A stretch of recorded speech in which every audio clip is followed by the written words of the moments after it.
Assalamualaikum warahmatullahi wabarakatuh. Alhamdulillah senang sekali Syihab dan Syihab bisa kembali hadir di bulan Ramadan ini menemani teman-teman menjalankan ibadah puasa insya Allah.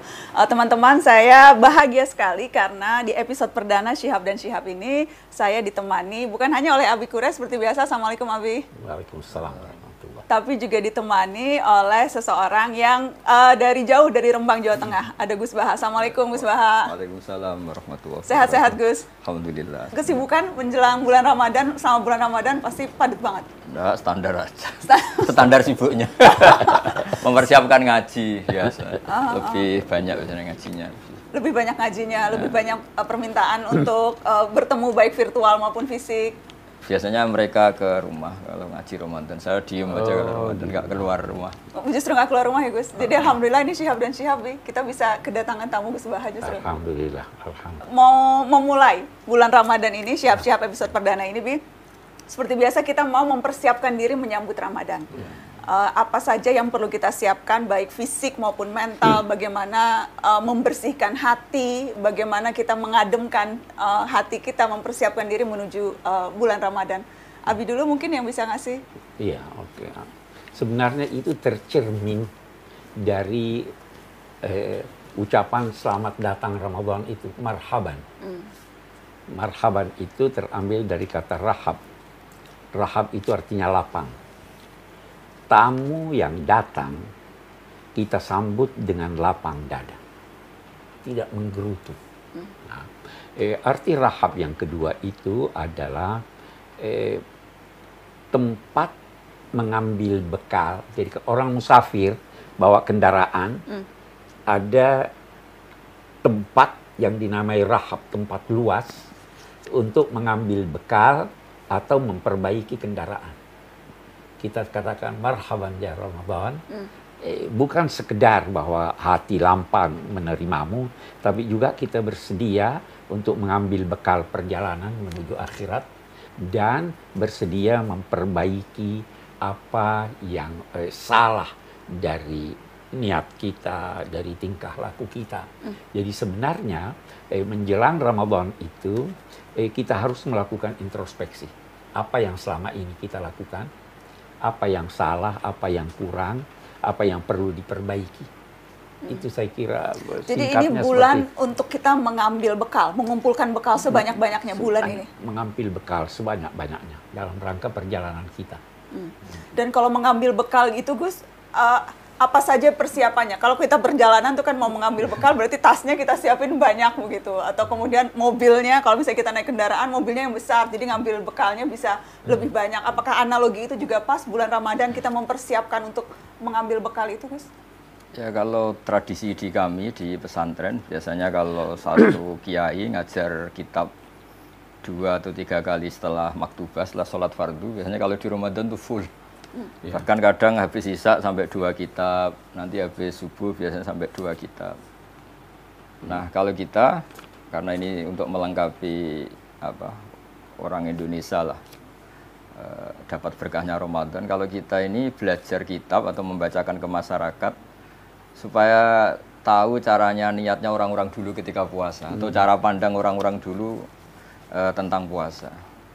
Di antara ijazah Mbah Maimun Zubair, guru kami, juga ijazah Bapak itu, kalau ngendikan sama masih ingat, ihdinas siratal mustaqim siratal ladzina an'amta alaihim. Jadi kita tidak bisa soleh tanpa meniru orang-orang dulu.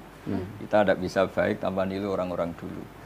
Karena di ayat itu Allah tidak ngendikan ihdinas siratal mustaqim, tunjukkan jalan yang benar, yang lurus, jalanmu, tapi jalannya mereka yang telah engkau beri nikmat. Jadi Allah menghendaki ini ada master-masternya, seperti Bapak Kures punya master Habib Abdul Qadir Bil Faqih, saya punya master Kiai Haji Maimun Zubair. Nah setelah baca Fadailu Ramadan versi ulama-ulama dulu, kita akan tahu cara pandang tentang Ramadan secara benar, karena niru ulama-ulama dulu. Nah, di antaranya adalah paling tidak kita dengan puasa merasa lapar, betapa sakitnya orang-orang miskin yang lapar, terus merasa menghormati makanan karena begitu nikmat. Ketika puasa kita melihat makanan yang kita sepelekan ketika tidak Ramadan, ketika Ramadan spesial semua, bahkan air putih pun spesial, sekedar gedang goreng spesial. Dan itu hebatnya Rasulullah ketika muji Ramadan dengan hal-hal yang lumrah, yang wajar. Lisoim farhatani, farhatun inda iftari wa farhatun inda liqa'i rabbih. Jadi Nabi membayangkan manusia itu apapun hebatnya, ternyata kebutuhannya pokok ya makan itu. Hanya ketika buka itu senang sekali, meskipun nggak punya mobil mewah, nggak punya uang banyak. Sekedar ketemu makanan tuh senang sekali. Nah, di sini kata tadi Pak Quraisy cerita, sekedar menghormati makanan tuh ya tahunya setelah itu. Jadi benar-benar lukmah satu makanan sesuap pun sangat berarti. Sangat berarti. Nah, di sini ada syukur yang luar biasa.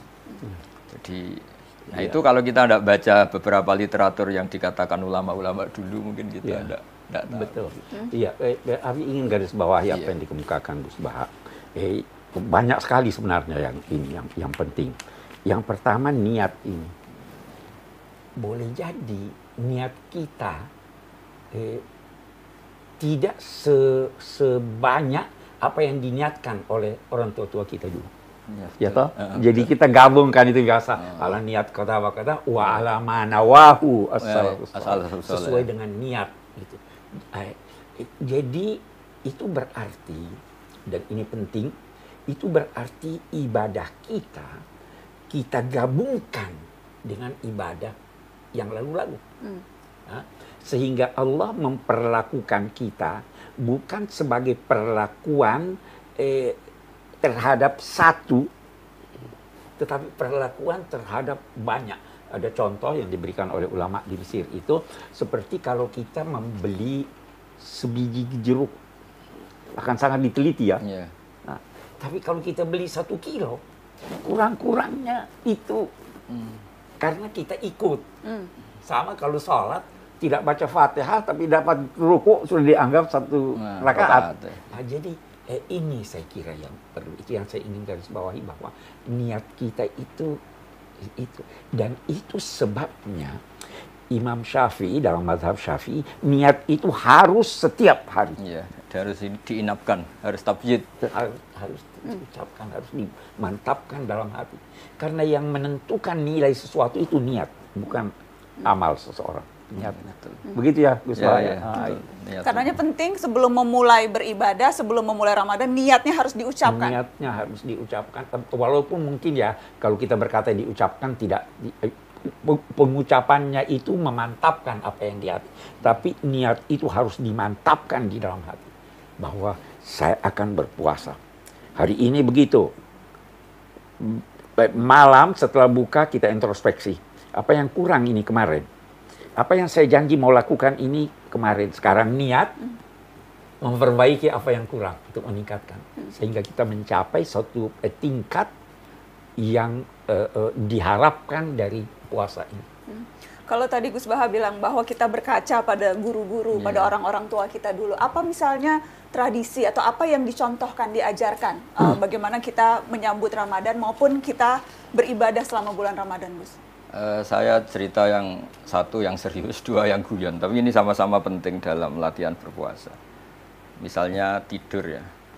Naumus shaim ibadah, tidurnya orang puasa itu ibadah. Dulu mungkin seperti dawuhnya Pak Quraisy tadi, kita tidak akan sampai levelnya niatnya orang-orang dulu. Orang-orang dulu tuh bisa melihat misalnya, saya kalau sering guyon kalau ngajar usul fikih, semoga para malaikat kalau nilai kita tidur itu bukan hada tarokat tahajjuda, wa hada tarokat duha, wa hada taroka nawafilal khairat. Ini orang tidur berarti ninggal sholat duha atau ninggal tahajud atau ninggal ibadah-ibadah yang lain. Tapi malaikat atas nama usul fikih juga menilai hada tarokal ma'asiyah, orang ini meninggalkan maksiat. Kalau dia terjaga mungkin lihat hal-hal yang dosa atau ngerasani orang atau gosip, barokahnya tidur dia meninggalkan itu semua.